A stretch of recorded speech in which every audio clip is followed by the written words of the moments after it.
Bueno, buenas tardes a todos los que estén conectados en esta versión online.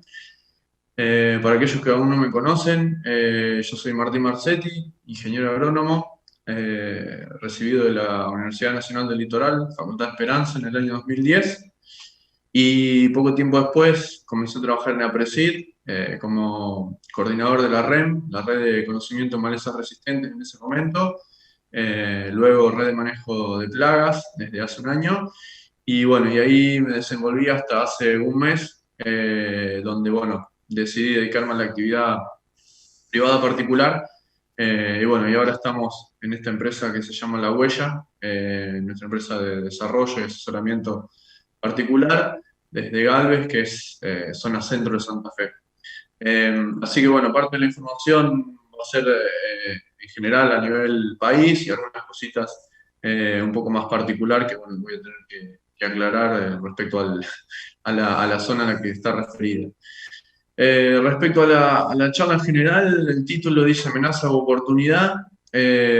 Así que bueno, no es una charla de control de maleza de ninguna en particular o de una zona en particular. Eh, en este tipo de charlas así abiertas se hace difícil dar recomendaciones puntuales o hablar de situaciones de lote, digamos, porque bueno, puede haber una persona muy distante o tomar malas decisiones por esta falta de localidad, digamos. Entonces, es un poco más amplio el tema. Y bueno, y vamos a ver si este problema enorme que tenemos desde hace algunos años con las malezas ¿es solo un problema o también podemos usarlo como oportunidad para hacer algunos otros cambios en el sistema de producción y como profesionales en particular?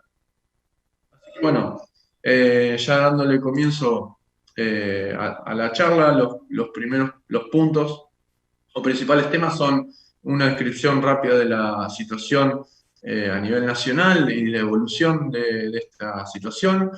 Vamos a hacer un repasito de costos, cuánto está significando esto hoy para el productor. Después la relevancia e importancia que tiene el profesional dentro de este nuevo esquema de manejo o de complejidad. Y después vamos a hablar de herramientas de manejo en sí para estas problemáticas. Eh, bueno, esta situación es bastante conocida o en parte, digamos, según en qué escala trabaje uno. Pero bueno, esta curva es la generada por REN casualmente. Eh, y bueno, y marca la evolución de biotipos resistentes a nivel nacional. Eh, la curva, como ven, es claramente ascendente desde hace 10 años. Y bueno, y lo que se puede ahí ver son las diferentes especies con los nombres científicos, los herbicidas a los cuales se ha confirmado su resistencia, que están divididos por sitios de acción, en negro el glifosato, en azul los graminicidas ACCASA, en rojo los ALS y en verde distintos hormonales. Y los que tienen distintos colores en el mismo nombre significa que son resistencias múltiples. Ya hay 13 casos de resistencias múltiples. Entonces, más allá de ver esta tendencia que es claramente creciente, y vamos a volver sobre eso en algunas otras partes de la charla, lo que me interesa es justamente el caso de resistencias múltiples, o algunos casos en particular. Fíjense, Raigras, Lolium multiflorum, que allá por 2009-2010 era resistente al glifosato, ya que está pintada en negro. Bueno, 4 o 5 años después, o 2 años después, aparece resistencia a los ALS también, y después triple, a glifosato, ALS y graminicida. O sea, cómo va pirando resistencias. Otro caso similar es el del nabo, Brassica rapa, que fíjense que está pintado en color negro y rojo, o sea, glifosato y ALS, y años después se pinta de 3 colores agregándole hormonales. O sea, este biotipo además genera resistencia a algunos hormonales, en particular el P2,4-D. Algo parecido pasa con el yuyo colorado, amaranthus híbridos, que fue resistente a ALS al principio, después glifosato y después hormonales, que está pintado de verde, como pueden ver. Y bueno, la última de ellas, como para también mostrar casos de graminicidas, es Leucine indica, que está pintada de negro allá por 2012. Y después, bueno, el último año se confirmó su resistencia también a al oxifoco en particular, que es una herbicida del grupo ACCASA, que son los azules. Es decir, que las resistencias no solamente son a un herbicida, sino que se van apilando resistencias a los herbicidas que empezamos a usar con frecuencia. Como bueno, como los hormonales en yuyo colorado, que se están usando mucho, o los graminicidas en gramíneas resistentes al glifosato, como se puede ver ahí en el leucine, en ryegrass y demás. Entonces, lo que quería dejarle como mensaje de esto es que esta complejidad debemos pensarla en el tiempo, de que va a seguir creciendo porque las malezas van a seguir generando resistencias a los herbicidas que seguimos usando. Es decir, no porque ya solo vale usar resistente al glifosato, tenemos que pensar que va a quedar ahí estanco, sino que va a desarrollar resistencia a graminicidas, como ya tiene, y va a generar resistencia a los herbicidas que sigamos usando frecuentemente. Y lo mismo con el resto de las especies. Así que bueno, esta visión de verlo en el tiempo es importante porque si no nos parece que con aprender solamente a manejar las que tenemos, ya vamos a zafar y esto no va a ser así de ninguna manera, sino que se va a seguir complejizando con nuevas especies y con resistencias más múltiples, llamémosle, o múltiples a más sitios de acción con las que ya tienen resistencia. Sería tapar el sol con las manos, pensar que esto no va a ser así, digamos. Lo que podemos hacer es retardar o acelerar este proceso, pero es un proceso inexorable. Eh, Después, bueno, esto que empezó en sitios puntuales, esto ya hoy ocupa una gran área a nivel país. En la red justamente releva esto, estos son datos del año pasado. Rama negra, si bien es la más frecuente, no tiene relevamiento de hectáreas en sí, pero bueno, en cuanto a departamentos es la que más superficie ocupa. Después Yuyo Colorado ya supera las 20 millones de hectáreas. Leucine 9, las cloridias, que no son casos de resistencia, sino de tolerancia al glifosato, están también en 9 millones, Capín un poco más abajo en 8, y en definitiva lo que tenemos que hacernos, la idea es que ya son superficies que más que considerables a nivel país dejan de ser cosas puntuales, locales o regionales para ser un problema del sistema de producción en general a nivel nacional. Y también se puede ver a nivel gráfico cómo se expande un problema, entonces esto es Yuyo Colorado, casualmente la más veloz o explosiva, podríamos llamarle, como los departamentos pintados en rojo, estos es del año 2013, y 6 años después, el año pasado, aparecen pintados todos estos partidos de departamentos que se ven a la derecha. Eh, entonces, un poco lo que, si bien Yuyo Colorado es la que más expresa esto, lo que tenemos que pensar es que un problema que pueda aparecer en otra región rápidamente puede llegar a la donde nosotros estemos trabajando o desempeñándonos. O sea, no podemos quedarnos tranquilos porque los nabos están en el sudeste de Buenos Aires y yo, como estoy en Entre Ríos, no va a pasar nada. O a lo mejor demora 10 años, 5 o 3 o 1, según distintas cuestiones que dependen de la maleza en sí y también de lo que hacemos como seres humanos, sobre todo transportándolas. Pero no podemos estar ajenos a que el manejo de otras zonas no pueden llegar tarde o temprano a donde nosotros nos estamos desempeñando. Eh, bueno, esa es un poco la descripción de la situación en cuanto a especies y situación de resistencia a herbicidas y distribución geográfica. Ahora vamos a ver un poco esto, cuánto duele. Digamos, sabemos que el principal efecto es el aumento de costos para el control de estas especies, o biotipos, mejor dicho. Y bueno, tomé esta información generada por el INTA 9 de julio del año pasado, una actualización, y me parece más que interesante. Simplemente lo que hice acá es dividirlo por rubro, digamos, a lo que se debía a estos costos. Fíjense que en el año 95 había un costo cercano a los $120 para controlar malezas en soja. Y esto se distribuía entre labranza, que ocupaba casi unos $20, aplicaciones, que digamos el costo del mosquito, del pulverizador, que estaba en $5, algo así, y toda la parte naranja o amarillenta es costo de herbicidas, que como pueden ver llegaba en total cerca de $120, entre preemergentes y postemergentes para el cultivo de soja, que eran realmente muy costosas. Luego en el año 98, después obviamente esto no es, son situaciones, digamos, se toman como esquemas típicos, no es que toda la soja del 98 tenía este costo, pero puede considerarse que había bajado hasta menos de $40, o sea, el ahorro fue enorme, eh, bueno, por la aparición obviamente de la tecnología RR en soja. Aún figura labranza, porque gran parte de la superficie todavía se seguía haciendo labranza durante los barbechos, pero lo que se abarató muchísimo es que dejó de utilizarse preemergentes, porque con una, dos o tres aplicaciones de glifosato en postemergencias era suficiente para controlar malezas, y por eso se redujo tanto el costo de herbicida.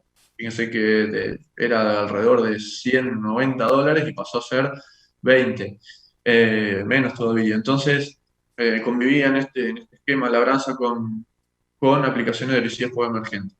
Después, en el 2003 y 2007, desaparece la labranza como método de control y se incrementa un poco el costo de herbicidas porque ya los barbechos también se controlaban con herbicidas. Entonces, en esta parte es donde el glifosato, 2,4-diometilsulfurón eran los herbicidas casi únicamente utilizados para el control de maleza en soja, en barbecho, en preemergencia y en postemergencia. Y en el 2018, fíjense cómo vuelve a incrementarse marcadamente hasta cerca de $110. Este incluye todos los herbicidas del barbecho, preemergentes, que ya se encareció porque ya el glifosato solo no puede controlar maleza, entonces es el de los segmentos que más creció. Y en postemergencia también aparecen los graminicidas, como se usaba en el año 95, y herbicidas postemergentes para hoja ancha, sobre todo para yuyo colorado, también en postemergencia. Entonces, se está, como dice el trabajo, cercano a los valores de previo a la tecnología, a la incorporación de la tecnología RR en el cultivo de soja. Esta es la evolución temporal.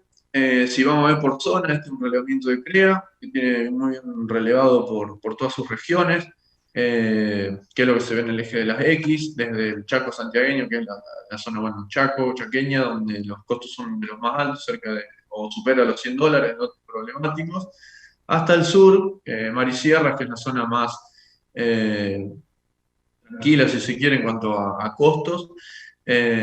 Obviamente, como ven, la diferencia es marcada, y la diferencia que ellos marcan en las dos líneas es lo que son lotes típicos, digámosle, de la zona sin demasiados problemas a lotes realmente problemáticos. Y bueno, ahí la diferencia es de más de $20 entre una situación y la otra, dependiendo de zonas también.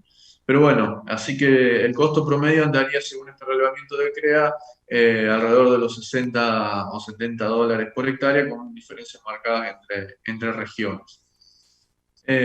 Y este relevamiento ya no por zona, sino por cultivo, es de la REM. Y bueno, ahí vemos que trigo y soja segunda son los que tienen el menor costo de herbicidas, y soja de primera el más elevado. Obviamente esto tiene que ver con el periodo de barbecho mucho más prolongado que hay que cubrir, de barbechos largos o de otoño, barbechos de primavera, preemergente y postemergente. Así que en ese cultivo los costos están cercanos a los $100 o 80, $90. Y la barra indica obviamente la diferencia entre zonas. Eh, Soja es la que varía más, soja de segunda, sobre todo porque en la zona sur la soja de segunda se hace con muy poca inversión, debido a que no se puede esperar mucho rendimiento. Y trigo también hay una gran diferencia porque en el sur es muy costoso y en la zona centro y norte mucho menos, porque no están las malezas problemáticas del trigo, sobre todo raíras y crucíferas. Después de la soja le sigue el maíz temprano y después el maíz tardío, y acá quería hacer una aclaración, que el maíz tardío tiene un barbecho muy largo también, más aún que soja de primera, pero este menor costo se debe a que ya un porcentaje importante de los productores que respondieron a esta encuesta, que son socios de la PRESID, incorporaron cultivo de servicio, y por eso baja ese valor promedio de los encuestados. Si no, en maíz tardío, si uno compara maíz tardío con barbecho químico, debería ser más elevado que soja aún. O sea que estaría por cercano a los $100. Bueno, entonces, pasando los costos, tanto en la evolución en el tiempo como por zonas y por cultivos, vamos al tercer punto, que es el rol del profesional en todo este embrollo acá. Entonces, un poco la pregunta es, ¿en qué situaciones uno piensa o podría esperar de que tiene más incumbencia el profesional? Si en la izquierda, donde se invertían $120 por hectárea, en la zona después de la tecnología RR, en esos 10 años, del 97 al 2007, que marca acá este gráfico, donde se necesitaban menos de $40 por hectárea, o ahora donde estamos otra vez en valores de más de 100. Y bueno, claramente esto se vio muy marcado en el trabajo profesional, en la necesidad de profesionales en el lote. Obviamente cuando un productor necesita invertir o gastar en realidad $100, es mucho más necesario una persona asesorándolo en cómo gastar ese dinero para tener buenos resultados, y no cuando con muy poco y además de poco inversión, muy similar para cualquier situación, que es la de abajo, de los años tranquilos, donde con 3 herbicidas solucionaba todo el problema, desde Chaco hasta Bahía Blanca. Así que bueno, esto se vio notablemente en el desarrollo profesional o la necesidad de profesionales sobre los lotes, y ahora en la derecha volvemos a tener una situación similar en cuanto a necesidad o al desenvolvimiento profesional que en el gráfico o en la barra de la izquierda. Entonces ahora, respecto a lo que pasaba hace 10 años o 15 años, podemos decir que tenemos que olvidarnos de las 15.000 hectáreas que podía seguir un profesional hace 10 o 15 años, donde ese era un volumen manejable porque no hacía falta estar muy arriba. Los lotes a 300 kilómetros, que también era frecuente en muchos casos, gente que seguía lotes a esa distancia. Hoy eso es imposible, estar o hacer un buen trabajo con esa distancia entre lotes, porque la recorrida no se llega a hacer.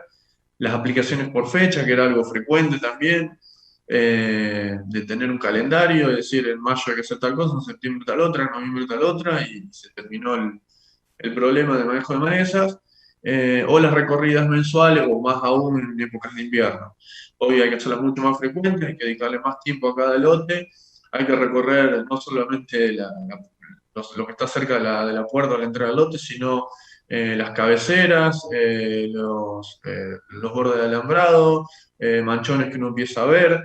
O sea, eso requiere mucho más tiempo, y las aplicaciones o las decisiones de aplicación varían marcadamente en 10 o 15 días, porque empieza la emergencia o porque se retrasa la emergencia. Entonces de un año a otro un herbicida puede ser necesario a dejar de serlo, o viceversa.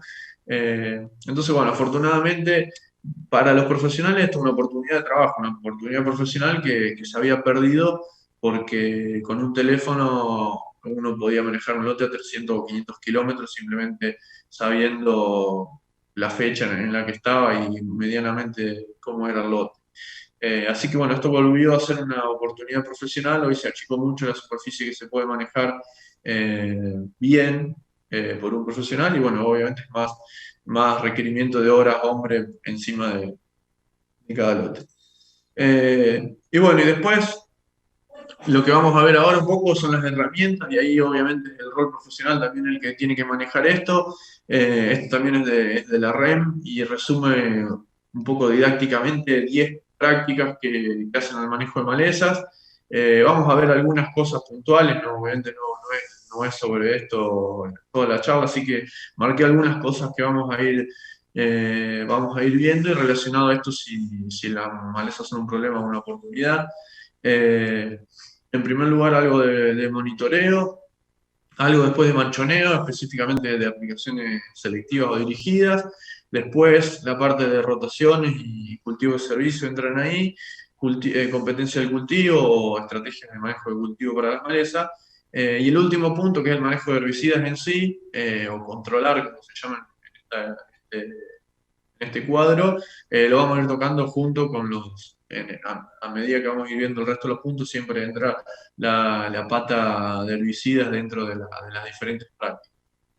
Eh, Así que bueno, el monitoreo en realidad no quería hablar de cómo hacer el monitoreo ni estos temas, sino lo que le llamé las externalidades positivas, o sea, qué cosas que uno no esperaba a ver, o no, que no hacen en sí a la actividad en sí, sino otras cosas que derivaron del monitoreo o de volver al monitoreo que se había perdido bastante, que era estar arriba de los lotes. Eh, y bueno, es algo de lo que estábamos recién mencionando, acercar el productor al agrónomo o a la agronomía. Esto es algo que se vio mucho con esta complejidad. O sea, antes el productor simplemente se acercaba a buscar el herbicida y no hacía falta ni que pregunte dosis, ni cuándo lo aplicaba, ni nada, porque era muy sencillo.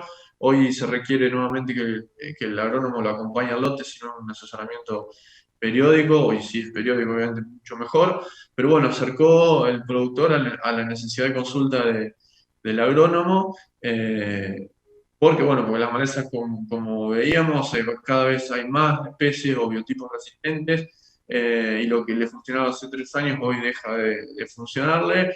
Le aparecieron algunas nuevas o las mismas con eventos de resistencia, llamémosle.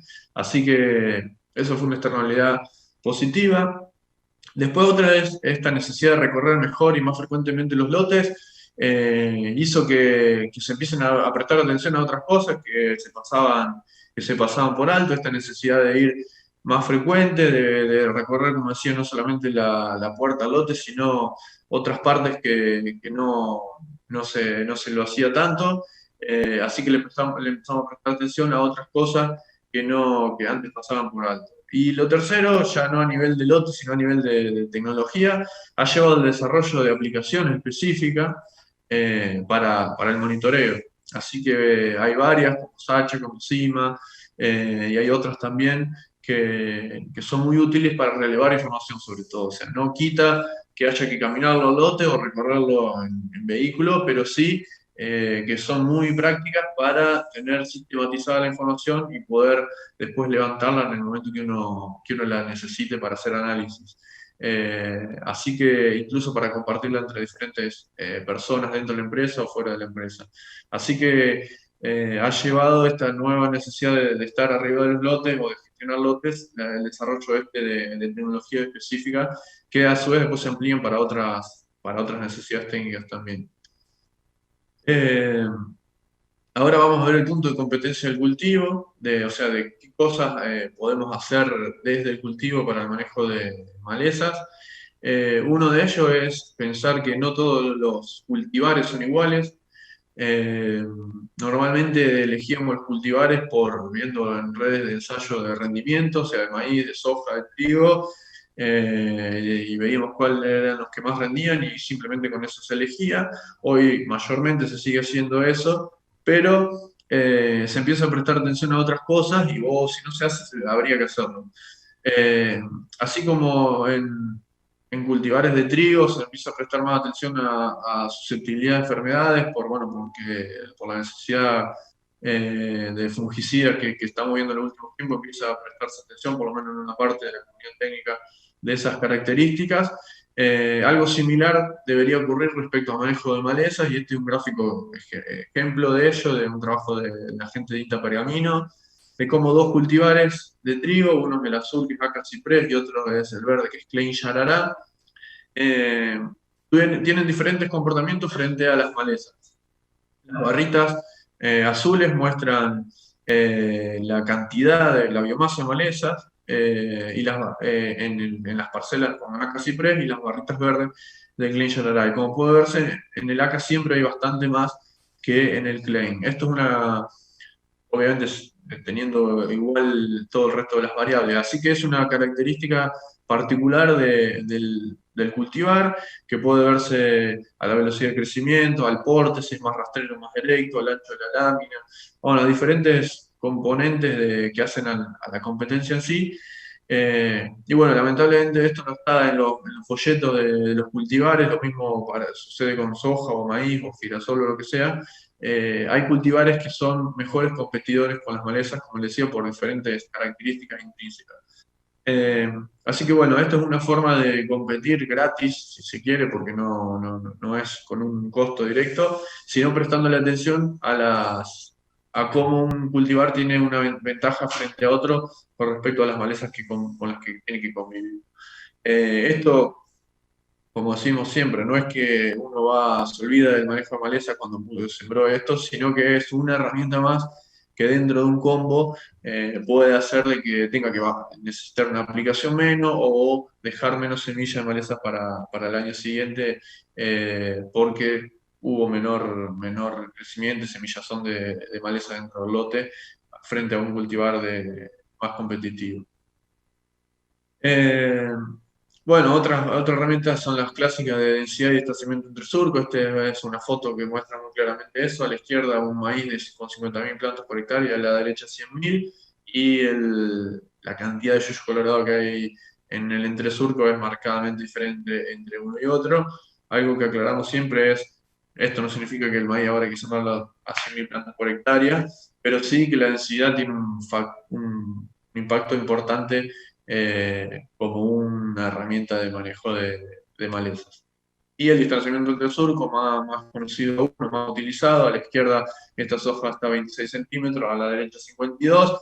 Y como puede verse a la derecha, hay mucho más escape de yuyo colorado que a la izquierda, con el mismo uso de herbicida, la misma fecha de siembra, el mismo cultivar, simplemente porque se cierra antes el entresurco y el sombreado es un factor que al yuyo colorado no le gusta para nada, y entonces se logra una mejor competencia del cultivo. Eh, y bueno, y ahora vamos a ver un poco las dos herramientas a las que más le queríamos dedicar tiempo, que eran los cultivos de servicio y las aplicaciones dirigidas o selectivas. Y como para justificar esto, mostramos este gráfico que es una de las formas de calcular el impacto ambiental.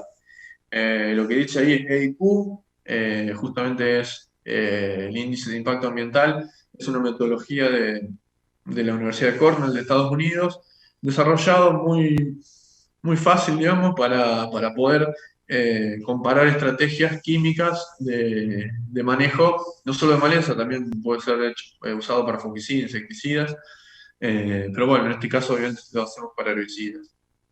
Y en el gráfico que pueden perderse un poco, pero lo importante es el concepto general.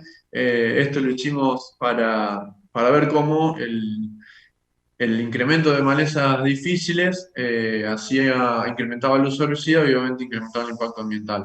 Así que en las distintas barritas donde dice SMD es sin malezas difíciles y donde dice CMD es con malezas difíciles. Para soja y para maíz y para 6 zonas o regiones de nuestro país. Y dentro de cada barrita, los diferentes colores, es si esos herbicidas estaban utilizados en barbecho largo, barbecho corto, en un segundo barbecho corto que hacen falta en algunas regiones donde los barbechos son muy largos, preemergencia o postemergencia. Y entonces, bueno, íbamos sumando esas pequeñas barritas hasta dar el impacto total que tenía el manejo o el control de maleza en ese cultivo, en esa campaña. Eh, y bueno, no, en este momento no era para comparar eso, sino que el número importante era que el 51% de ese impacto ocurre en el barbecho, o sea, el 51% de los herbicidas o del impacto del herbicida ocurría en el transcurso del barbecho y un 49% restante, o sea, casi 50 y 50, era en la preemergencia y postemergencia del cultivo. Entonces, un poco, si bien es lógico, porque en barbecho no hay nada que compita contra las malezas, entonces hace falta un gran esfuerzo, pero por otro lado es bastante ilógico que tengamos todo ese impacto y un costo asociado, obviamente, esto es una relación bastante directa, simplemente para mantener un lote limpio, o sea, simplemente para que no venga nada y estemos teniendo un impacto considerable en ese periodo del año donde no hacemos más nada que controlar maleza. Eh, con el fin, bueno, obviamente muchas veces de conservar nutrientes, conservar agua, que en muchos casos termina no siendo todo lo que quisiéramos o lo que se esperaba, y nos implica un 50% del impacto ambiental de todo ese cultivo. Entonces, hay dos tecnologías, hay sobre dos claramente, digamos, que pueden colaborar a bajar esto, este impacto en los periodos de barbecho. Una son las aplicaciones selectivas y otros son los cultivos de servicio, y de eso vamos a hablar un poquito ahora. Las aplicaciones selectivas es una tecnología que en realidad no es nueva, pero sí está creciendo en adopción. Hay dos sistemas a nivel comercial en Argentina, Weedit y Weedseeker, con algunas diferencias entre sí, más finas, que no vamos a dedicarle a esta charla, pero sí hay dos tecnologías con algunas diferencias entre sí. Y otros en desarrollo, uno del cual vamos a ver ahora, pero hay otros nacionales y obviamente también del extranjero. Y en Argentina hoy hay alrededor de unas 300 máquinas con esta tecnología incorporada, sobre todo en el norte, NEA y NOAA, por algunas cuestiones de barbechos largos y del tamaño de los campos y demás, pero con incremento de adopción también en otras zonas del país. Eh, lo que pueden ver en la foto es un esquema de cómo, una foto en realidad esquematizada de cómo funciona esta tecnología. Este es un botalón visto de costado, con la máquina que avanza de izquierda a derecha. Lo que se ve a la derecha es la línea de aplicación de cobertura total, o sea, la línea común que tienen las máquinas. Lo que se ve arriba es el sensor, es ese blanco que va midiendo dónde hay maleza y dónde no. En realidad no es que ve maleza, sino que ve dónde hay algo verde frente a un barbecho, digamos, frente a un suelo marrón. Y lo último que se ve a la izquierda es la línea de aplicación dirigida. Es decir, los picos que aplican solo donde el sensor de adelante captó que había algo verde, y entonces se enciende esos picos que están detrás de cada sensor para controlar esa maleza. Como les decía, esto no detecta, la máquina no sabe que es una maleza, sino que dice el suelo está todo marrón, donde veo algo verde y le aplico. Eso hasta ahora solamente puede utilizarse, por eso solamente puede utilizarse en barbechos hasta ahora. Estos son ejemplos típicos donde se obtiene un ahorro enorme con este tipo de tecnologías. Sorgo de Alepo, ejemplo, donde se desarrollan por matas, y luego se empieza a dispersar por el resto del lote. Esto claramente es una cola de cosechadora que entró con dos semillas de sorgo de Alepo RR. Y bueno, y con el tiempo va creciendo. Y fíjense, en ese lote, hacer una aplicación selectiva tendría un ahorro, como se ve en la foto, altísimo, porque más allá o sea, son matas aisladas dispersas en el lote. A la derecha, esto es ryegrass, esto es un lote muy incipiente de ryegrass, recién empieza por la cabecera. ¿Qué se hace normalmente? Nada, porque no se justifica una aplicación total por el costo, entonces eso se deja, al año siguiente hay más, al año siguiente hay más, y después pasa a aplicaciones totales. En una aplicación dirigida en este caso, tendría un ahorro altísimo también y controlaría esas matas iniciales de ryegrass. Obviamente hay otras situaciones, en el norte se usa mucho para borrelia, gofrena, malva, maleza de ese tipo, y no tanto para maleza en donde hay mucha cantidad por metro cuadrado, digámosle, pero bueno, se le va encontrando usos nuevos y cada vez más ventaja esta tecnología. ¿Qué beneficios tiene? Como algo mencionábamos, entonces un gran ahorro de producto y a su vez mejoras en el manejo. Entonces, es importante comprender esto, entender de que no es que ahorramos producto a costa de un peor control de malezas, como podría darse como sería por ahí esperable, sino que ahorramos producto y a su vez mejoramos, tenemos algunas mejoras en el manejo. ¿Cuáles son estas? En cuanto al ahorro del producto, obviamente tiene una implicancia económica directa y es la que motiva la adopción de la tecnología, obviamente. Después una disminución importante del impacto ambiental, por lo que decíamos, menos herbicidas, menos impacto ambiental, directa la relación. Y después también algunas cosas secundarias como menor uso de envases, obviamente, y menor uso de agua, que en muchas zonas es un recurso limitante. En algunas zonas no tanto, pero en otras zonas conseguir agua de calidad para las aplicaciones no es sencillo, hay que hacer varios kilómetros o llevar mucha agua. Y bueno, el ahorrar producto implica ahorrar muchos litros de agua. Y obviamente mejoras logística, porque no es lo mismo llevar miles de litros de agua para una aplicación que llevar 500 litros, 1000 litros, ni todos esos bidones, ni horas de máquina que también se pueden ahorrar. Entonces, sobre todo de carga de productos y agua. Entonces, todo eso ahorro, el ahorro de productos genera todos esos beneficios. Y en cuanto a las mejoras del manejo, principalmente son porque se manejan poblaciones bajas de malezas, como les mostraba en la foto. Hacemos controles de poblaciones iniciales que con las aplicaciones totales no lo haríamos porque diríamos, no se justifica aplicar este lote por lo pocas malezas que tiene, no me va a retornar en un mayor rinde ni nada por el estilo, entonces no lo hago. Y eso hace que la población esa de maleza siga creciendo y 2, 3 o 5 años después son lotes que pasa a ser una maleza naturalizada de control total. Entonces, por eso mejora el control, porque hacemos el manejo en poblaciones cuando recién inician o recién ingresan al lote. Mayormente hay otros casos, hay otros manejos de malezas naturalizadas que seguimos haciendo con Weed o Weedseeker, pero ese es el caso típico de manejo con estas selectivas. Después podemos hacer uso de diferentes herbicidas más costosos porque como tiene un ahorro muy grande, deja de ser importante o tan importante que tan costoso es el herbicida. En cambio, si yo tendría que hacerlo en una aplicación total, diría, che, voy a gastar un herbicida que me sale $30 por hectárea, $40 por hectárea para esta maleza, no lo hago. En cambio, como puedo ahorrar a lo mejor un 80%, esos $30 pasa a ser 4, 5, 3 por hectárea y no es significativo y lo hago. Eh, Después, porque puedo hacer uso en diferentes momentos, un caso típico es el uso de herbicidas en el otoño para maleza después de la cosecha, que otra vez volvemos a lo mismo. Después de la cosecha, digo, no se justifica hacer una aplicación si total no voy a lograr ningún beneficio de rendimiento porque el cultivo ya se cosechó, no lo hago.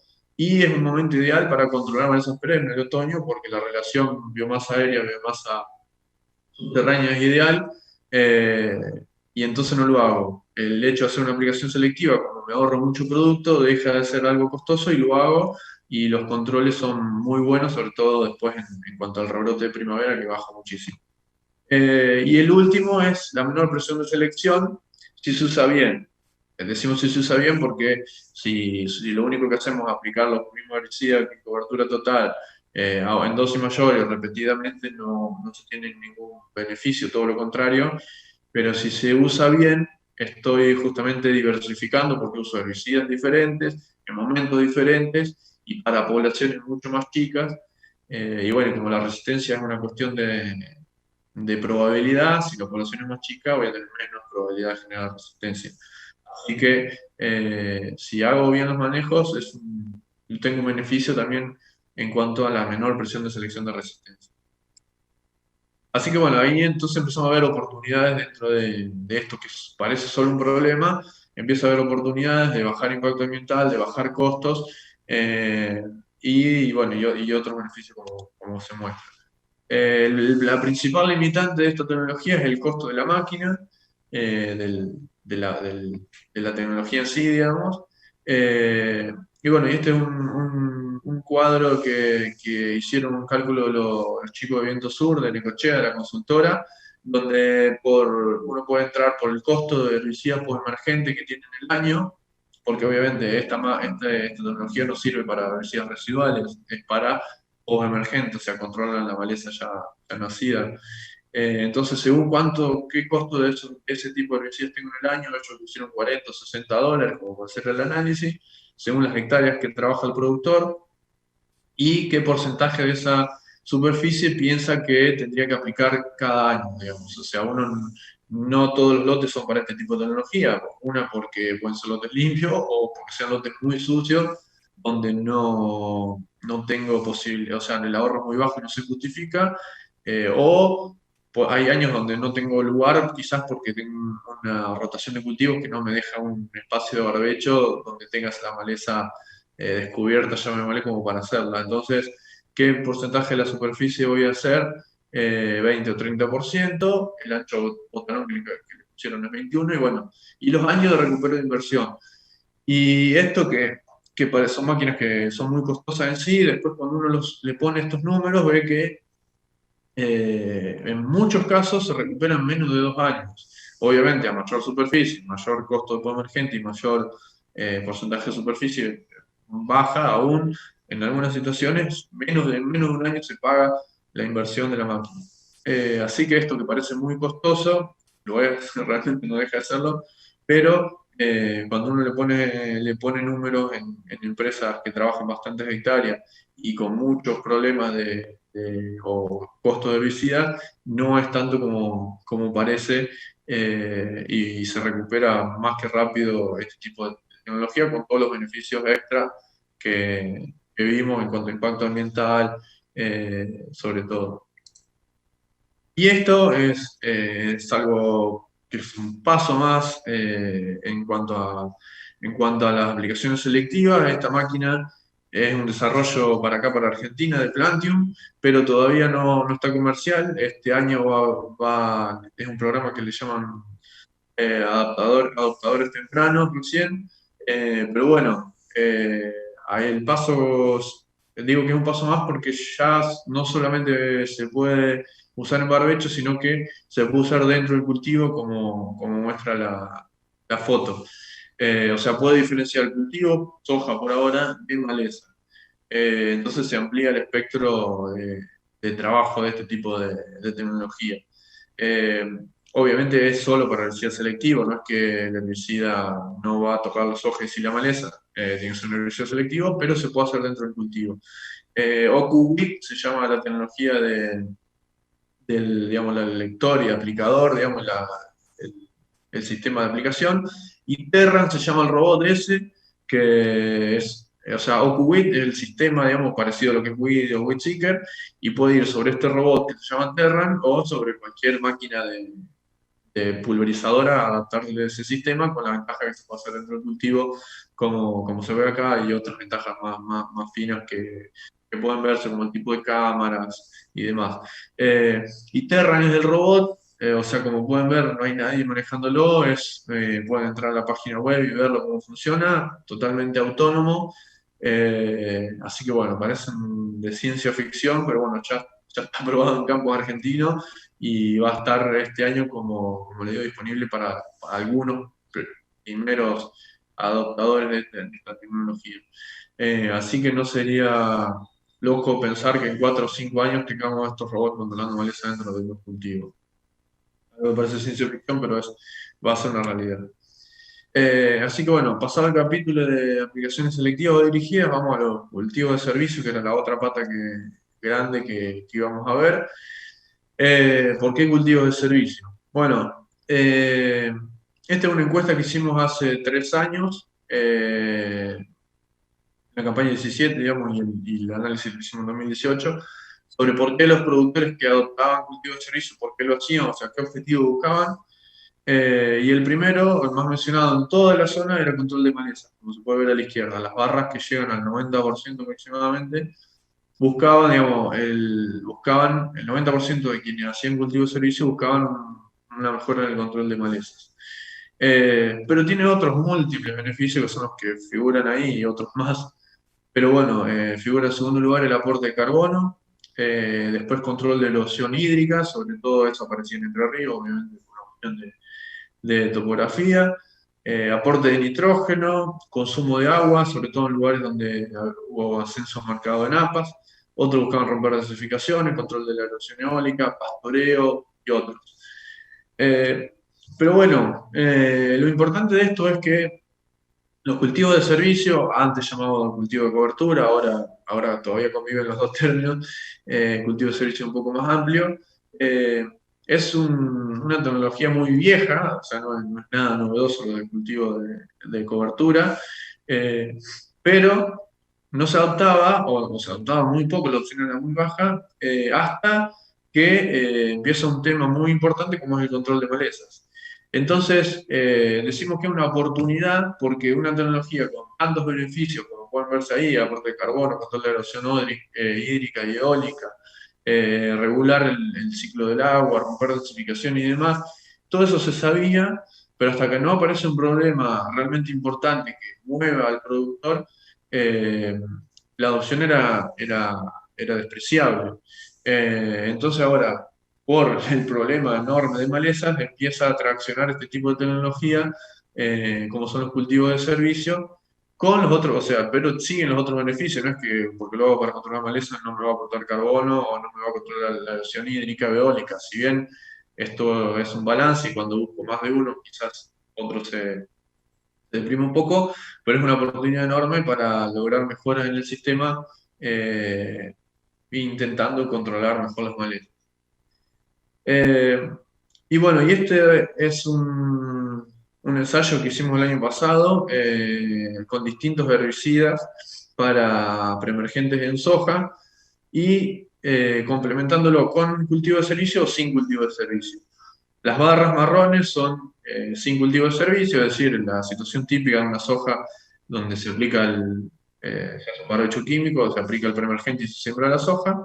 Y la barra verde es con cultivo de servicio, o sea, se hace un cultivo de servicio, se quema químicamente y se siembra la soja posteriormente. Y lo que indican las distintas letras ahí abajo son los sitios de acción de los herbicidas utilizados. Siempre fueron mezcla de dos activos. eh, y lo que se puede ver son diferentes familias. La primera es PDS con inhibidores de ácido graso de cadena larga. El segundo es un herbicida del grupo de fotosistema 2 con otro inhibidor de ácido graso de cadena larga. El otro un fotosistema 2 con un inhibidor de la síntesis de microtúbulos. Y los últimos dos son los herbicidas de amplio uso, que son PPO con mezcla de clorocetamida. No, de dos inhibidores de ácido graso de cadena larga, ¿no? Uno es clorocetamida y el otro no. Eh, Son dos herbicidas de muy buena performance y amplio uso, los de la derecha. Entonces, ¿qué podemos sacar de conclusión de esto? Por qué traemos esto al charla? Eh, bueno, porque los dos herbicidas de la derecha son los que hoy pueden verse con una performance buenísima. Los PPO son los herbicidas más utilizados para el control de yuyo colorado a nivel país, casi exclusivamente. Y ahí arranca el problema, digamos. O sea que como son tan buenos y se usan tanto, pueden generar, o tenemos una alta probabilidad de generar resistencia. Cuando vamos a buscar a otras familias, como los tres de la derecha, sin cultivo de servicio, que es la situación típica todavía a nivel país, tenemos control del 75% y el tercero del 80% que empieza a ser un control aceptable. Pero 75% en altas poblaciones de Yuyu Colorado son controles que no alcanzan un control satisfactorio y vamos a tener problemas y tendríamos que hacer un poco emergente. Cuando lo hacemos sobre un cultivo de servicio, que son las barritas verdes. Fíjense que están todos por encima del 85%, incluso arriba del 95 o 92% al segundo y el tercer herbicida, que no son PPO. Eh, ¿A qué viene todo esto? Bueno, que posibilitan el uso de otros herbicidas, o sea, amplían el uso a otros herbicidas que hoy no se adoptan demasiado porque los controles no llegan a ser de satisfactorios para el ojo del productor. Entonces, sumando las herramientas de estos herbicidas que les llamaríamos que están por ahí un escalón por debajo de los PPO, con cultivo de servicio son una excelente herramienta, porque fíjense que están por arriba del 90% de control. Eh, y eso en inmediato. Y por otro lado, que es lo más importante, cuando aparezca resistencia a los inhibidores de PPO, que ojalá no sea nunca, pero va a pasar, porque si se usa tanto va a pasar, los cultivos de servicio dejarán de ser una elección. O sea, si dejamos de tener los dos herbicidas de la derecha y nos quedan solamente los de la izquierda y algunos más que se podrán agregar, controles del 70% dejan de ser manejables, digamos, o sea, son un problema grande. Entonces, sí o sí van a ser prácticas necesarias para poder manejar estas poblaciones de yuyo colorado resistente, la complementación de distintas estrategias como los cultivos de servicio. Eh, y después, bueno, los cultivos de servicio tampoco son mágicos, obviamente, ni mucho menos, necesitan mucha adaptación local, hay diferentes especies, formas de sembrado, no es un capítulo aparte. Pero bueno, lo que le quería mostrar acá es que en esta misma encuesta le preguntábamos a los productores qué control de maleza habían obtenido, malos, regulares, buenos y muy buenos. El 70%, digamos, la mayor parte dijo buenos, algunos regulares y un 30% muy buenos. Pero bueno, esto trae a colación de que aún haciendo el cultivo de servicios, sobre todo en lotes que vienen enmalezados, a veces sigue habiendo algún tema de malezas que no llegan a ser del todo satisfactorios. Entonces empiezan las dudas o la necesidad de probar distintos preemergentes dentro de los cultivos de servicio, o sea, como se hace para los cultivos de cosecha. Eh, y bueno, en ese sentido estamos haciendo algunos ensayos para medir qué herbicidas preemergentes se pueden usar en estos cultivos que no son los tradicionales, como vicia villosa, por ejemplo. Y bueno, ahí se pueden ver los controles obtenidos de maleza, que son los cuadritos verdes, y los niveles de fitotoxicidad, que son los triangulitos rojos. No es tan fácil encontrar un equilibrio entre un buen control de maleza y una fitotoxicidad baja. Y bueno, esto es parte de los trabajos que hay que hacer o desarrollar, sobre todo porque son herbicidas viejos, que no hay demasiado interés de las compañías, de la mayoría de ellas, por este tipo de desarrollo que requiere más adaptación zonal. Ahí, por ejemplo, el herbicida 1 y el 7, uno puede ver que tienen controles satisfactorios por encima del 80% y una fitotoxicidad aceptable del torno de 2 o 3 en esta escala de 1 a 9, que es la normalmente utilizada. Y después aparecen otros posicionamientos también donde hay que hacer investigación o experimentación. Estos son un ensayo de post-emergente en vicia villosa, eh, donde, ¿qué sucede? Digamos, la foto a la izquierda es una vicia villosa donde no se aplicó ningún tipo de herbicida, es el desarrollo normal, y la de la derecha es una vicia donde se le aplicó un herbicida para controlar rama negra. En la foto de la izquierda no se ve, pero debajo hay rama negra, y en la foto de la derecha la rama negra fue muy bien controlada, pero la vicia también fue muy afectada por el herbicida. Entonces empiezan a verse esas situaciones o esas decisiones que hay que tomar, si usar herbicidas aún teniendo fitotoxicidades o no, porque no hay demasiadas alternativas o herbicidas desarrollados para estas condiciones. En este ensayo que hicimos, donde tiene 10 tratamientos, puede verse que el 2 tiene una fitotoxicidad aceptable o medianamente aceptable con un buen control de malezas. Pero en muchos casos esto se parece a los controles en pastura, donde no es fácil tener un buen control de maleza con fitotoxicidades bajas. Uno podría decir, ¿y para qué quiero hacer un poco emergente?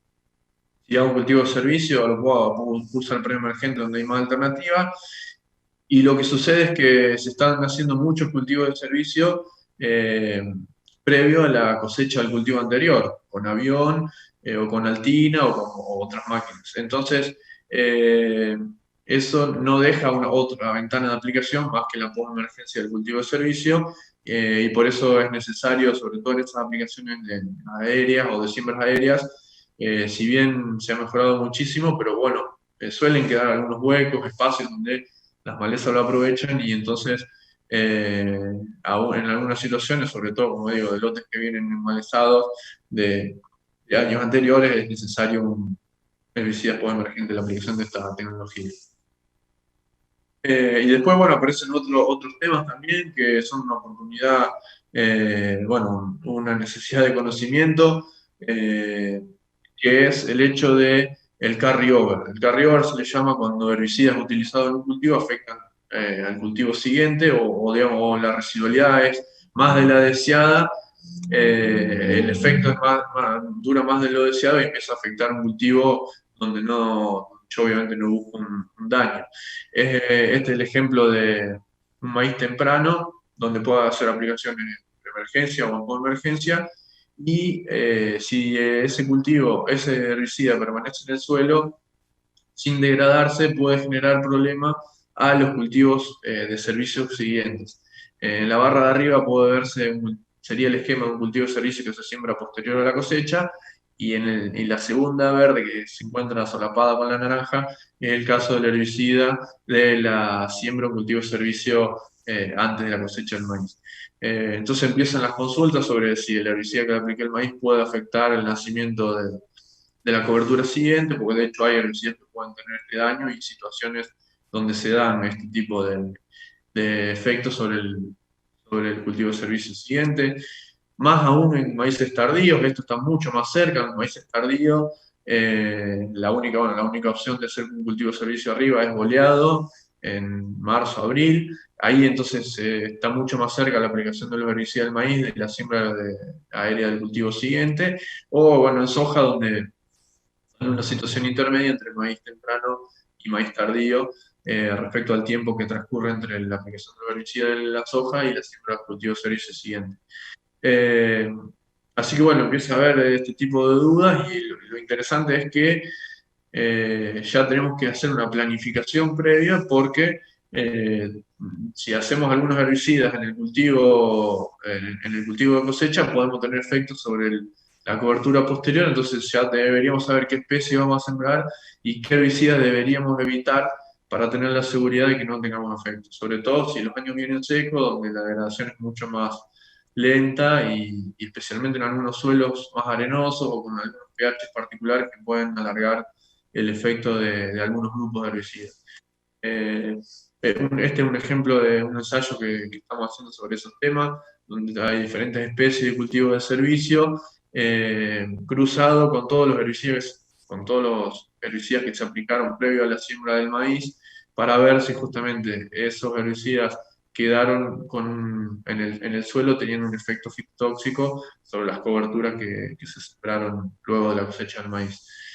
Así que bueno, también es un área donde falta desarrollar un poco de conocimiento, probarlo de más de un año en distintas situaciones.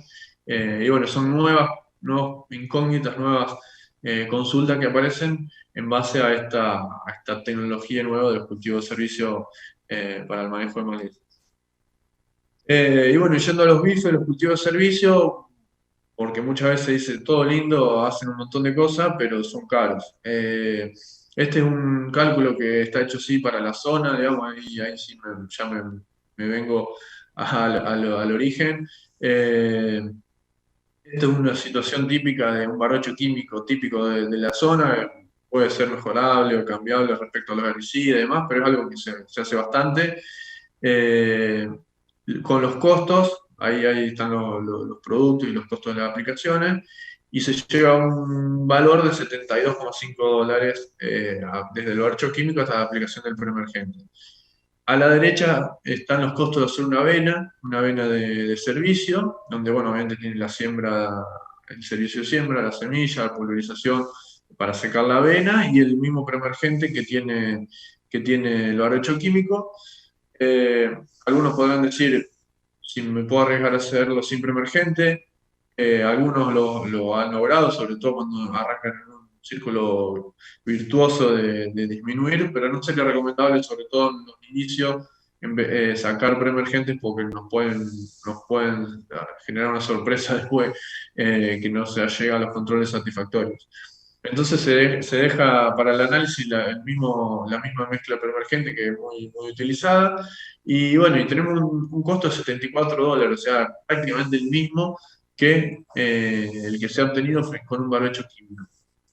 Pero lo segundo, que es lo que está en rojo, es el índice de impacto ambiental que hablábamos antes, bajó de 100 a 20.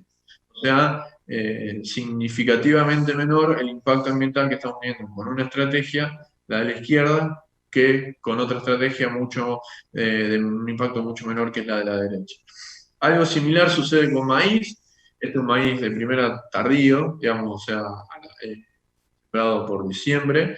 A la izquierda tenemos los costos de un barbecho químico hasta llegar al maíz. Y ahí están incorporados el costo de 100 kilos de urea, que son 40 kilos de nitrógeno, que es aproximadamente lo lo que aportaría una vicia. Es variable esto, pero es un valor súper razonable pensar que aporta 45 kilos de nitrógeno, equivalente a 100 kilos de urea. A la derecha tenemos la vicia, con los costos de la vicia, de la siembra, de la semilla, el inoculante, después su control. Después, igual que pasó en el primer ejemplo, el preemergente sería igual para los dos, así que acá no está considerado. pero tenemos un costo de $100 para el barbecho y 74 para la bici. O sea, en este caso tenemos un ahorro, obviamente, por los $40 de urea, eh, que sabemos que nos aporta y es muy significativo para el maíz. Así que en este caso no solo tenemos un costo similar, sino inferior que hacer un barbecho químico. Y en cuanto al impacto ambiental, también es notoriamente diferente de 95 a 29, o sea, bajamos a un 30% el impacto ambiental frente a una estrategia típica de barbecho largo para ir al maíz tardío. Eh, Así que bueno, otra vez, o sea, la problemática de maleza nos abre la oportunidad o la mente o la posibilidad de hacer esto, que no solamente tiene beneficios en cuanto a las malezas, sino económico y de bajar el impacto ambiental marcadamente. Con todos los otros beneficios de mejorar el suelo, cubrir el suelo, biología, aporte de nitrógeno orgánico y demás. Eh, Esto muestra lo mismo, hecho por CREA, por la región chaco-santiagueño de ellos. Pueden ver, esto es medido sobre lotes real. A la de izquierda tenemos un manejo tradicional, donde está los $117 que le cuesta el manejo de maleza en ese maíz, y tienen un EIQ de 167, fíjense lo alto que es, por lo largo que son los barbechos en el norte y lo difícil que es eh, tener los lotes limpios durante tanto tiempo con esos problemas. Con aplicaciones selectivas que veníamos hablando, bajan marcadamente ese impacto ambiental a 66 y con cultivo de servicio aún más a 56. Y ahí tienen los costos, bajan de 117 a 94 con la aplicación y a 105 con los cultivos de servicio. Ya logran bajar algo los costos, pero sobre todo una reducción muy grande del impacto ambiental por ahorro de herbicida, ni hablar de los otros beneficios que tenemos con los cultivos de servicio que mencionaba. Así que claramente hay una oportunidad de trabajar en esto. Eh, y después, como para ir ya en las últimas diapositivas, ya no hablamos de cultivos de servicios, sino de intensificación en general. Los cultivos de servicios es una de las herramientas para intensificar, pero también se lo puede hacer perfectamente con cultivo de renta y cultivo de servicio. Esto es un trabajo de 6 años de la chacra Pergamino de Apelsid, donde puede verse como después de 6 años, según qué nivel de intensificación tenían las rotaciones, o sea, cuanto más a la derecha estamos, más intensificada la rotación, baja el número de aplicaciones de herbicidas necesarias para mantener esa rotación funcionando, digamos. Entonces baja de 40 hasta cerca de 20 cuando se va a un índice de 40, 0,4 a 0,9. O sea que cuanto más intensificado esté nuestro sistema con cultivo de servicio o con cultivo de renta, en este caso es con las dos cosas, o con cultivos perennes, como es la última, que son pasturas, se baja el número de aplicaciones necesarias de herbicida para mantener el sistema en funcionamiento. Y bueno, acá se ve cómo pensar en las mejoras para manejo de maleza genera la oportunidad de generar mejores sistemas con más intensificado, que vuelva a lo de cultivo de servicio, mayor aporte de carbono, cobertura del suelo, vida en el suelo y demás. Esto es algo parecido, hecho para nuestra zona, vuelvo ahora sí otra vez a la región. Esto es una rotación típica de los campos de la zona: trigo, soja de primera, trigo, soja y un maíz de primera. Y bueno, esto podría mejorarse con una rotación de 6 años, donde incluimos los cultivos de servicio, que son los celestes, dentro de la rotación. Y fíjense cómo el aporte de carbono, ahí está, aéreo, radicular y total, sube de 4,1 a 6,8. O sea, aportamos más carbono a la rotación, y la producción de grano va de 6.300 a 6.500. O sea, ¿qué queremos decir esto? Muchas veces dice, pero los cultivos de servicio compiten con los cultivos de invierno. En realidad no es eso el objetivo, sino que el objetivo debe ser cubrir esos baches de barbechos largos que quedan sin cubrir. No es competir ni con el trigo, ni con la arveja, ni con la cebada o garbanzo, lo que sea según la región, sino cubrir esos baches, aumentar el carbono aportado al sistema, bajar el impacto ambiental y no bajar la producción de granos, sino todo lo contrario. Tenemos una oportunidad enorme bueno, que la problemática maleza nos ha hecho indagar o buscar.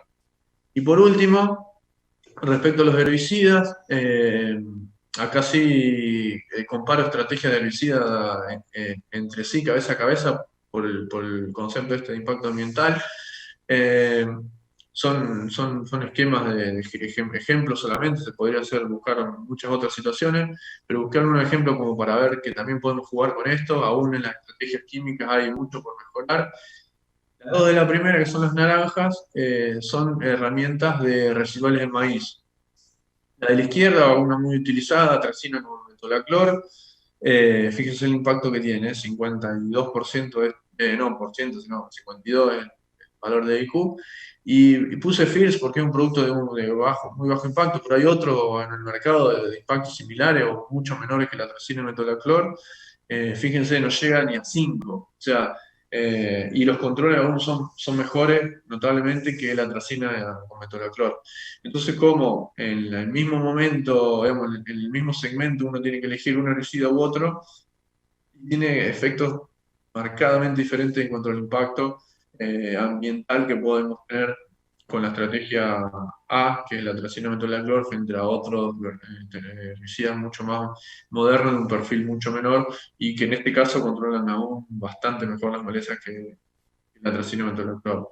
En el medio, las barras celeste y azul, lo que hice ahí es comparar dos estrategias que podríamos usar para controlar rama negra. La izquierda es 2 litros de glifosato con 1,5 litros de 4D. eh, y la de la derecha es glifosato con 2,4-D y HIT. También es un ejemplo, podrían ser otros herbicidas, pero a veces sumar un herbicida que le agregue contundencia al tratamiento permite bajar dosis, como se marca acá, y se baja marcadamente el impacto ambiental, porque son herbicidas de un perfil de un impacto muy significativamente menor. Entonces se baja de 26, 28 a 18, o sea, una disminución de un 30% más. Y la de la derecha es también una situación que se da bastante en los barbechos cortos. Puse el diflufenicam, porque un herbicida muy usado en ese momento, es decir, le agrego un herbicida al barbecho corto para cubrir el nacimiento de Colorado, o me juego a que no nazca y cuando voy a sembrar aplico el paraquat. Eso se da bastante, y fíjense, el paraquat tiene un impacto de 12 y los 300 de diflufenicam tienen un impacto de 2 o 3. Entonces, ¿qué quiero mostrarle con esto? Son ejemplos simplemente de situaciones bastante frecuentes de cómo aún dentro de las estrategias químicas que uno tiene que elegir puede, si pone a consideración esto del impacto ambiental, elegir o inclinar la balanza para uno o para otro, y debería ser algo que deberíamos tener presente a la hora de elegir, sumado al costo y a la eficacia del producto y demás, pero tener en cuenta este tipo de valores para hacer el balance o la decisión final. Entonces, tener en cuenta el perfil del herbicida, las dosis, obviamente a mayor dosis, mayor impacto. Tamaño de maleza es fundamental, cuanto más grandes son las malezas, tenemos que ir a dosis más altas, y es difícil tener bajo impacto con dosis altas. Mezclas, las mezclas son muy importantes para bajar la presión de selección, y además, como les muestro en el ejemplo del medio, el hecho de a veces de hacer una mezcla, en vez de tener mayor impacto, a veces logro menos, porque logro mantenerme en dosis razonable y no tener la necesidad de exagerar dosis para lograr controles contundentes. Y por último, la calidad de aplicación. Es clave, porque tener una calidad de aplicación regular implica subir dosis para lograr el mismo control, o necesidad de reaplicaciones, donde ni hablar que ahí sube el impacto si hay que reaplicar, y sucede muchas veces donde los controles no terminan siendo satisfactorios y después tengo que ir a un doble golpe o a reaplicar otra vez porque no logré un control adecuado, con un mayor impacto obviamente. Así que bueno, a la hora de la estrategia química, también hay mucho por mejorar, eligiendo los mejores herbicidas, la mejor estrategia, momentos, y aplicándolos bien cuando lo tengo que hacer.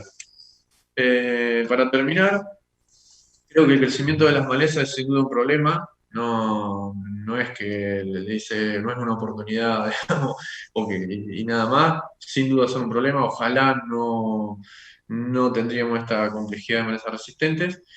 Seguirán apareciendo como les mostraba en el primer gráfico, o sea, pensar que eso simplemente va a haber las que hoy hay de necios, va a haber más de nuevas especies y y para las mismas especies más biotipos resistentes. Pero entonces aprovechemos esta amenaza como oportunidad para repensar el sistema y mejorarlo. O sea, el problema está, o lo seguimos con el mismo sistema y incrementando el problema, o aprovechamos para generar una mejora en el sistema de producción con las herramientas que les mostré, más otras tantas que hay y que a su vez la creatividad nos hará encontrar. Y sin duda los profesionales tenemos un gran rol por cumplir en esta mejora, en este repensar el sistema y mejorarlo, y también una oportunidad laboral sin ir más lejos.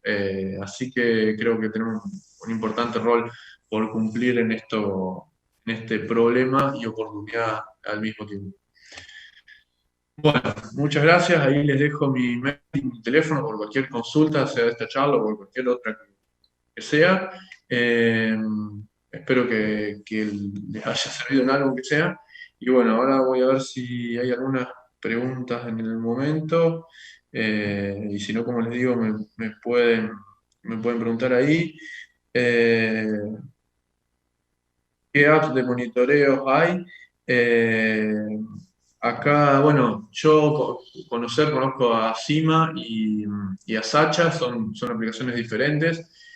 Cima es una aplicación no solo de monitoreo de malezas, sino en general, de plagas, enfermedades, y tiene a su vez muchas otras eh, versiones, digamos, muchas otras herramientas más, como bueno, control de plantas, control de cosecha y demás, o sea, es mucho más completa.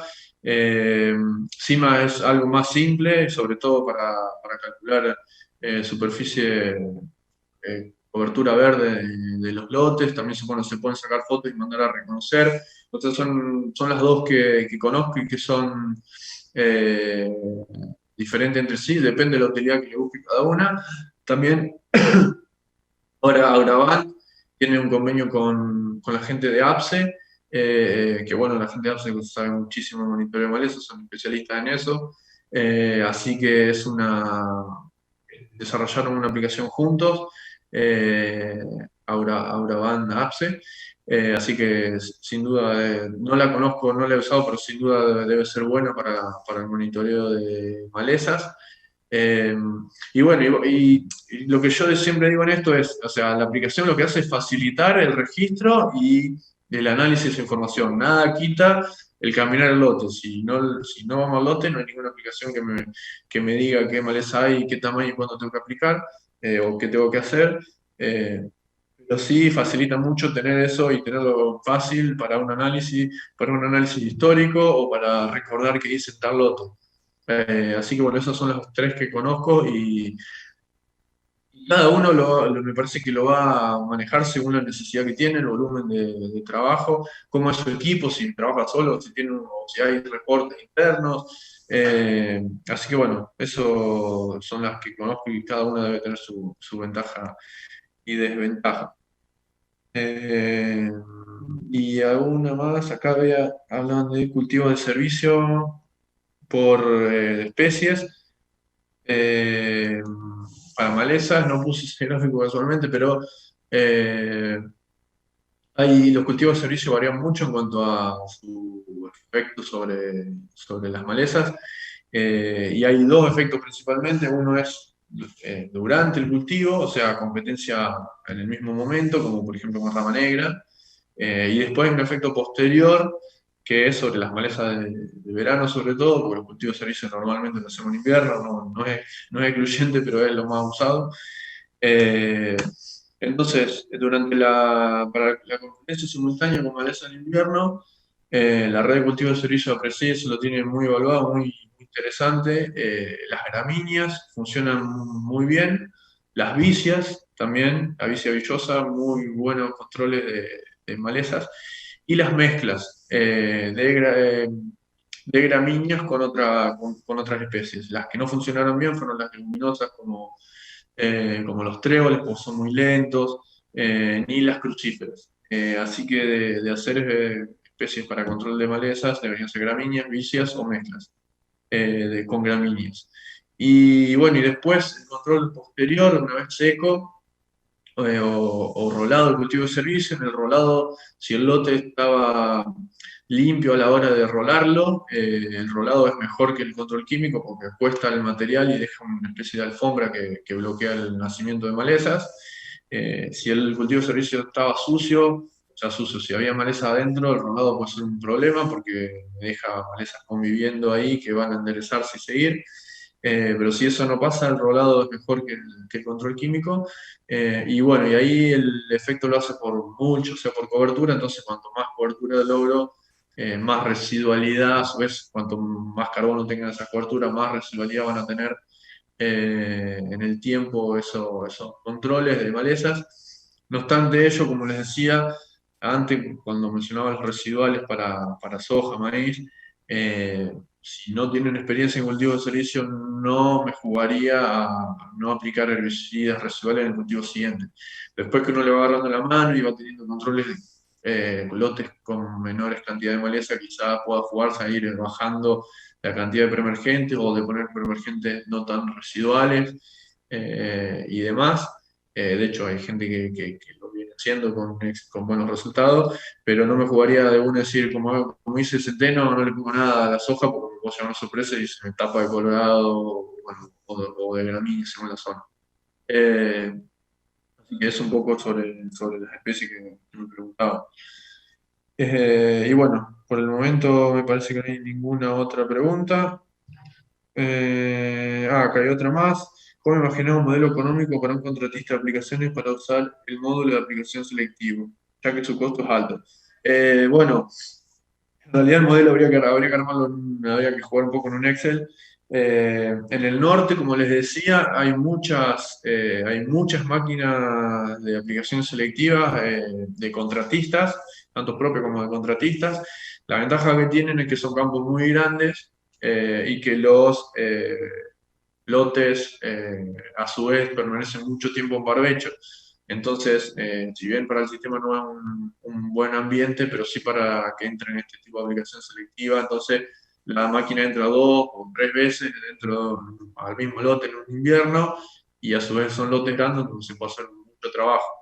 En mi zona, por ejemplo, que son lotes mucho más chicos, más fraccionados, no es tan sencillo porque un contratista para hacer muchas hectáreas, o sea, tiene más tiempo de traslado que de trabajo en sí.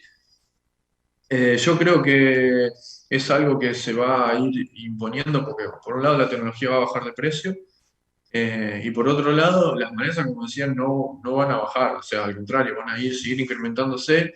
Entonces, poder ahorrar en eso va a generar una ecuación interesante. Actualmente la aplicación selectiva cuesta aproximadamente el doble que una aplicación normal, pero eso es oferta y demanda. En lugares donde hay muchas máquinas no es el doble, sino que casi el mismo, y en lugares donde no hay máquinas quizás sea más del doble. Ahí hay que ver en qué zona particularmente está. Y por otro lado, si ese doble que sale una aplicación, pongámosle que una aplicación normal sale 5, ahí vale 10, si esos $5 extra me paga el ahorro de herbicida. Entonces ahí empieza a jugar qué tipo de herbicida me ahorro, porque si yo me ahorro un graminicida que vale $10 la hectárea, eh, estoy jugando con $2 más, $2 menos, digamos, no es mucho el ahorro. Cuando voy a productos más caros, sí veo un beneficio de la aplicación selectiva marcado. Eh, yo creo que, como le decía, o sea, hay que lograr, si fuera contratista, lograr un par de clientes medianamente grandes como para asegurar una base, que además normalmente es una adopción más temprana, y después de ahí ampliar el servicio a la gente cuando lo empieza a ver. Pero bueno, depende, como le digo, mucho de la zona, de qué tan largos sean los barbechos y de qué tan grandes sean los lotes sobre todo, y si hay máquinas o no en la zona y empezar a jugar un poco con ese esquema ahí, quizás asociativo con alguna empresa agropecuaria de un tamaño razonable, como para ayudar a la inversión inicial, que es lo más relevante. Eh, Después dice, el beneficio del ahorro es para el dueño del cultivo, no el contratista. Era la misma pregunta. Sí, el ahorro es para el dueño, obviamente, no para el contratista, pero por eso el contratista cobra más que un contratista común de aplicaciones, porque ese servicio tiene un beneficio mayor para el productor que, que la aplicación tradicional de cobertura total. Eh, si bien en Argentina la competencia por los servicios normalmente ha hecho o que un servicio extra del contratista muchas veces no se pague extra, porque hay otro que ofrece algo parecido. Como les digo, ahí hay oferta de demanda. Si en la zona todavía no hay, yo creo que puede ser interesante y el productor o los productores que primero adoptan pagan más por ese servicio y habría que calcular entonces cuántas hectáreas tiene que hacer esa máquina para pagarse. Eh, en el norte, los contratistas que hacen eso les fue bien, o sea, les superó la expectativa y además vieron que tienen costos sensiblemente menores a la aplicación normal, porque con una máquina, digamos, hay que cargar muchas menos veces, entonces hay ahorro tanto de logística, como le decía, llevando bidones y agua, como de hectáreas por hora, o sea, se pueden hacer más hectáreas porque la máquina cargando un tanque capaz que trabajan todo mediodía o más. Y la ahorro es grande. Entonces, los costos son también menores a los de una aplicación normal. Obviamente, el aparato, la tecnología es lo caro, que sale casi lo mismo que una máquina. Lo que se puede variar también es el ancho del botalón, entonces, el botalón queda obviamente el ancho del botalón ocupado por sensores, llamémosle, porque el costo es bastante fijo por metro, entonces achicándolo la superficie, el ancho, se ahorra mucho en la inversión, obviamente se hace menos trabajo, pero si no se está asegurada grandes superficies, quizá haciéndolo con 20 metros, como estaba el ejercicio ahí de la tabla, eh, arrancar con eso y después se puede agrandar. Así que también arrancaría con una inversión más reducida con un botalón, con menos metros de botalón, para que sea más accesible en un inicio. Y también se hacen con máquinas de arrastre. Hay gente que lo ha montado sobre máquinas de arrastre. Obviamente para servicios no sé si sería demasiado factible porque la operatividad baja mucho por la velocidad, digamos, a la que trabaja el tractor, pero también sería una opción a lo mejor para evaluar el hecho de hacerlo con máquinas de arrastre que son más chicas, más baratas y demás como para iniciarse a lo mejor y evaluar cómo funciona en la zona. Eh, bueno, no hay más preguntas. Como ven en la pantalla todavía, les queda el mail, el teléfono por cualquier otra consulta de este tema o de cualquier otro. Espero que les haya servido y bueno, muchas gracias a todos.